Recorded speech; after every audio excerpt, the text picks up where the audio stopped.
night on the South today, a young Dunedin boy achieves his mission to ensure his best friend can play at their local park. A wintry blast sweeps across the south, covering many areas in a blanket of snow and closing roads. And strong emotions among Rolleston residents after the council refuses to change the name of a town's library.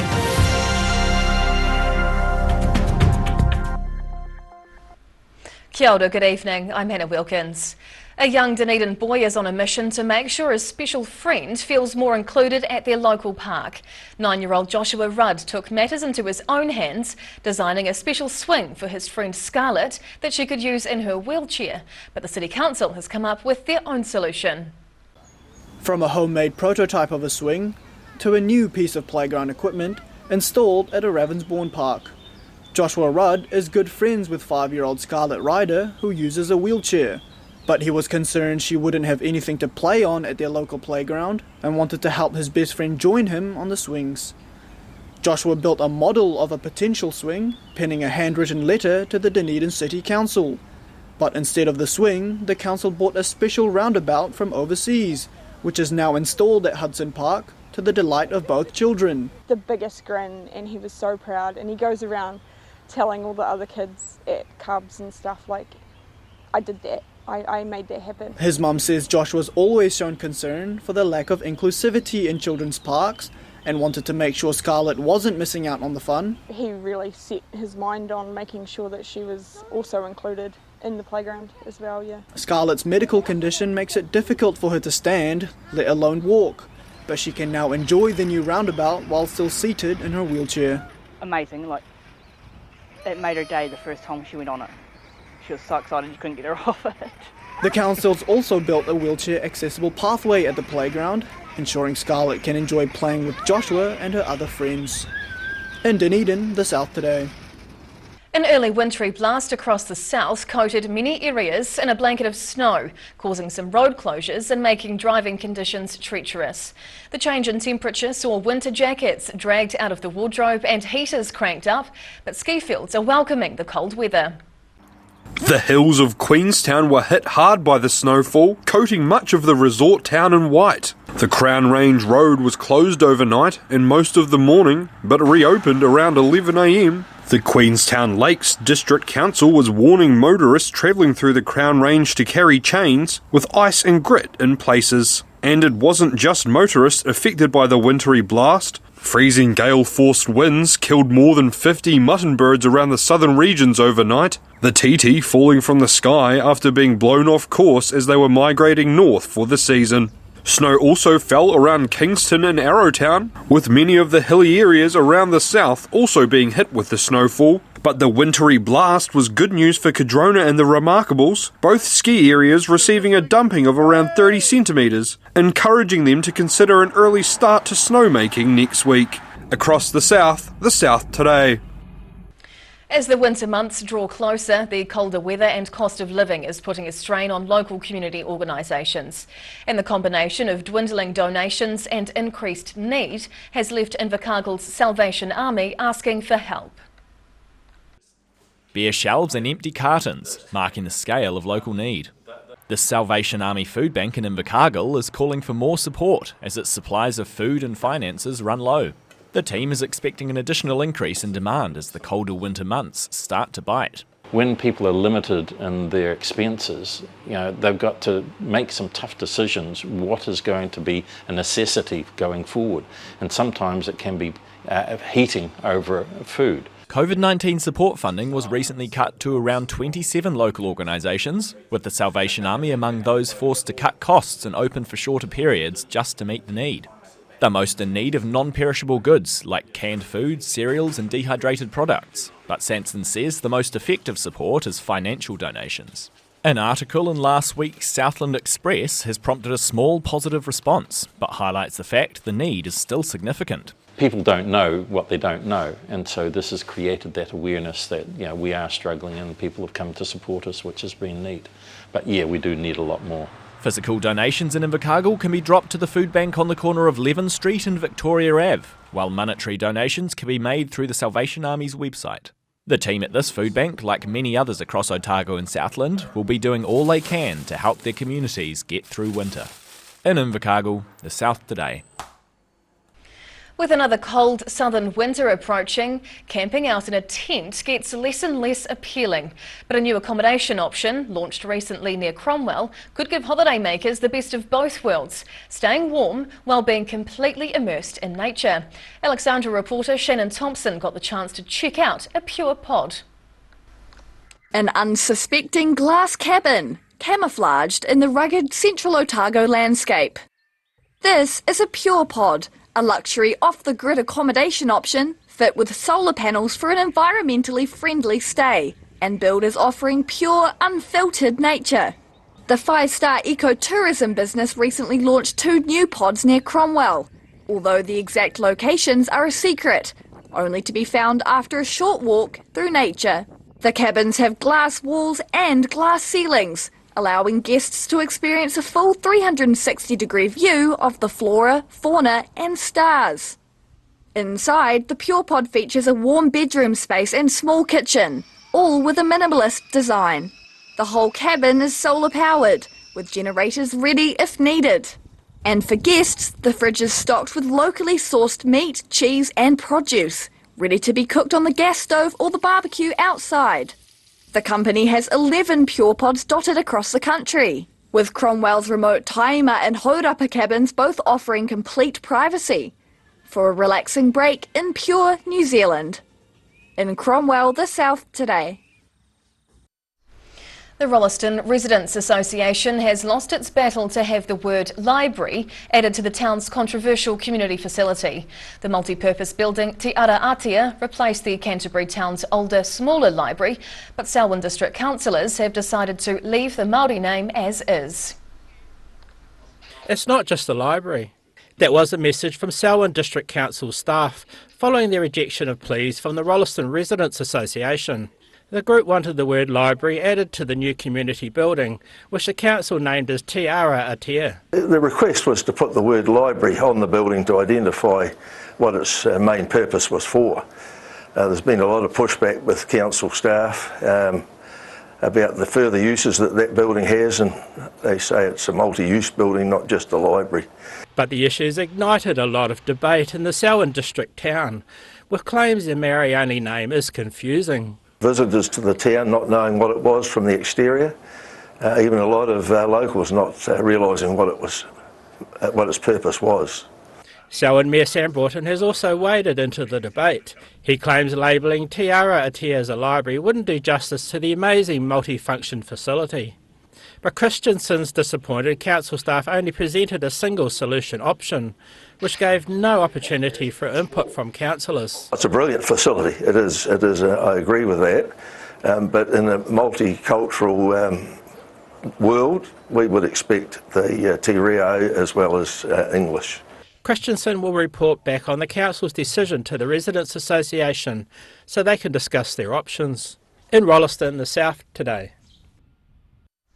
Whaiakane, still to come on the South Today. Dunedin rally driver Emma Gilmore prepares to get behind the McLaren wheel over in Scotland, and a Dunedin car yard clears its entire lot to welcome in 100 years of cars to celebrate a major milestone.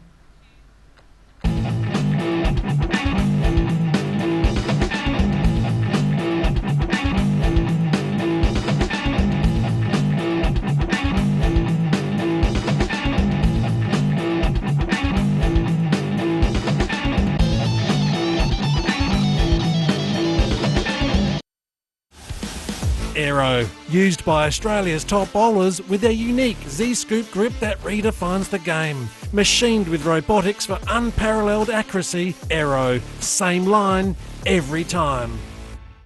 If you're at risk of developing melanoma skin cancer, you owe it to yourself to have a mole map. Mole map is coming to your area. Phone today to make an appointment. It could save your life. Shh! Mum's the word at John's Furniture Warehouse. He's taken 50% off selected furniture and beds, plus 20% off everything else. Mum's the word this weekend. My mate John.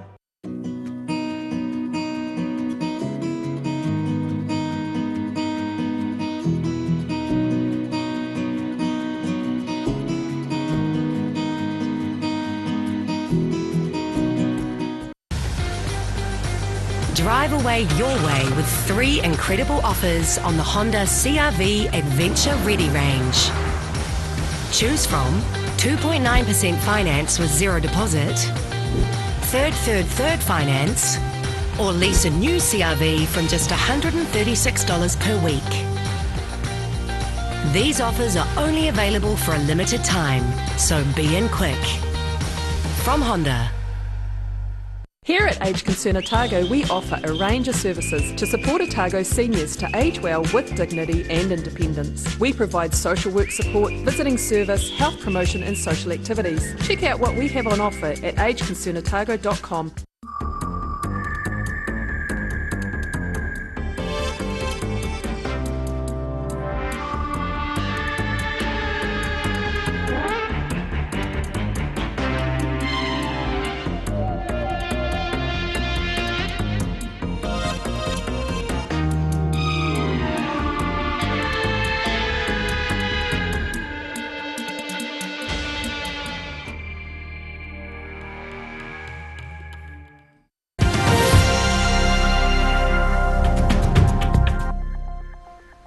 Tēnā koe, welcome back. Dunedin driver Emma Gilmore will have some new scenery to take in as she prepares to compete in the next round of the Extreme E Rally Series. Gilmore and American co-driver Tanner Faust had disappointing results in the opening rounds of the series in March in the Saudi Arabian sand. The pair are hoping to build on what they learned there as the Extreme E Racing Series revs back into action this weekend in Scotland at the Hydro X Prix. It'll be a unique course taking place on a former open-cast coal mine site in Dumfries in Galloway. Extreme E is an off-road racing series using 100% all-electric vehicles. Practice races start tomorrow night New Zealand time, with rounds 3 and 4 of the series being run over the weekend. A Dunedin car dealership is celebrating a major milestone, reflecting on 100 years of service. Dunedin City Motors have been in business for a century and is marking this special occasion with a trip down memory lane. A look back at Dunedin City Motors through the ages as the company celebrates 100 years of service. The Ford and Mazda dealership actually began operations in April 1923. At the time it only sold Ford vehicles, but has since spread its operation into other brands and across the wider Otago region. The milestone's a big achievement for the company. Bosses say reaching the century mark is no mean feat for any business in the city. So not many businesses in Dunedin have got to 100 years, and so we're very privileged, and I do very privileged to be right here now in the 100-year celebration. Former used car manager Steve Simpson puts the longevity of the dealership down to the staff they have on board, forming lifelong friendships within the workplace. People have always been good here, you know, and the staff certainly have been a great bunch to work with. Staff new and old will be welcomed back to the dealership this weekend to celebrate the official milestone with a display of 100 cars marking 100 years. So yeah, going to be a really good display. Cars through the ages for 100 years, celebrating our Dunedin City Motors at 100 years. The Cars Through the Ages display will feature a range of models from the Ford and Mazda brands the company now sells. The vehicles are set to cruise their way from Victoria Road to the dealership on Saturday morning for a centenary celebration that's open to the public between 11 and 2. In Dunedin, the South Today. And now recapping tonight's top stories on the South Today. The DCC has installed a wheelchair-accessible roundabout in a local playground after an appeal by a 9-year-old. An early wintry blast across the south brought snow to many areas, making driving treacherous and killing migrating birds. And the Rolleston Residents Association has lost its battle to have the word library added to their community facility. And now a look at what's happening in tomorrow's ODT, and we welcome Associate Editor Mike Houlihan. Hello Mike. Good evening, Hannah. What can we expect in the paper? Well, like you guys, we've looked at the snow dump over the hills, particularly over in Central, and we've spoken to a farmer who's got a whole heap of frozen mutton birds in his back of his ute. Right. They're not dead, they're just frozen, and hopefully they'll be able to be warmed up and sent elsewhere. We've got breaking news out of Gore tonight. A group of councillors have written to Mayor Ben Bell asking him to resign. That's triggered a special general meeting to be held next week, so we're getting to the bottom of what's going on there. there. Okay. We're also asking what's behind the big black plastic in the university forecourt, where there is a statue which is still under wraps after many months. And in our sports tabloid tomorrow, we'll be looking at how well the Otago Nuggets have done so far this year. Oh, it's been fantastic. They're We look forward to well. reading. Yes. All time now for a look at the weather. The South Today weather, proudly brought to you by MoleMap, the skin cancer detection specialists. Looking at the situation, cold southwesterly airflow will ease tomorrow, but looks to return again this weekend. Heading to the top of the South Island, southwesterlies but fine up in Nelson and Greymouth with 15-degree highs tomorrow. To Christchurch and expect a cloudy and windy 13. Travelling to South Canterbury and North Otago. Light southwesterlies and clear skies for Ashburton and Timaru tomorrow with 13-degree highs, while Awamaru is cooler and overcast with 11. Heading westwards to the Central Lakes. The southwesterlies lighten up through here tomorrow, becoming fine with highs of 11 degrees in Queenstown, Wanaka and Alexandra. Heading further south, fine but cool with decreasing southwest winds here in Gore and Balclutha with 10-degree highs, while the Catlins will be fresh with showers and 9 degrees. And down to the deep south, showers and southwesterlies in Invercargill tonight as it drops to 4. And Friday's looking cloudy with fresh cold winds and glimmers of sunshine in the afternoon with a high of 10. Into the weekend, it warms up a bit with 13 as the high and the winds shift to northwesterlies briefly before a showery night as the cool winds return. And finally heading to Dunedin. Showers and gusty winds tonight with a low of 4 degrees. Tomorrow's cloudy with light winds, southwesterlies and a chilly high of 10. But Saturday's looking fine first up with some cloud and westerlies later, and the day's high will be 13 degrees. And that's the news this Thursday. For the latest news and videos from the southern region, head online to odt.co.nz. Follow Channel 39 on YouTube to catch our news bulletins on demand, and on Facebook search for the South Today NZ to see our favourite stories from around the regions. We'll see you again tomorrow. Ka kite o pōpō.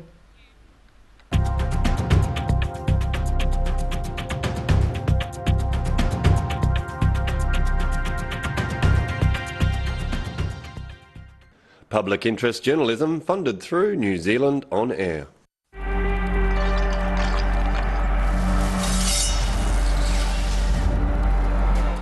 Drop when you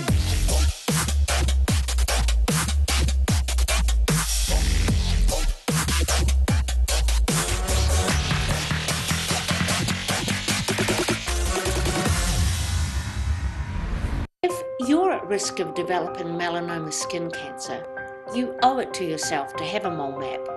Mole map is coming to your area. Phone today to make an appointment. It could save your life. Living Well Disability Resource Centre, a not-for-profit charitable organisation and your one-stop shop for information and resources to help you retain independence. We offer a wide range of assistive products from jar openers to mobility scooters and provide assessments for Total Mobility, the half-price taxi scheme. Come and see the friendly team. You'll find us on the corner of George and Bath Streets, ground floor of Burns House. Shh! Mum's the word at John's Furniture Warehouse. He's taken 50% off selected furniture and beds, plus 20% off everything else. Give Mum the Mother's Day gift she really wants. John's massive warehouse is packed full of great value furniture deals. In stock and ready to rock, 20 to 50% off. Mum's the word this weekend at John's Furniture Warehouse, Stafford Street. Get that furniture from Stafford Street. And my mate John. Every day the team at Gillian supports grieving families at their time of need. From answering your questions to organising a farewell that reflects the wishes of your loved one. We can help. Call Gillian's today.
So about to celebrate 100 years, which is, you don't actually realise the enormity and the gravity of it until you actually get there, and all of a sudden it's like, wow, this is actually quite significant. So not many businesses in Dunedin have got to 100 years, and so we're very privileged. It's going to be a terrific time, well earned, and we talk about how many companies in Dunedin have been able, fortunate enough, good enough to reach the 100 years. It's a huge milestone, so we're very proud of that fact.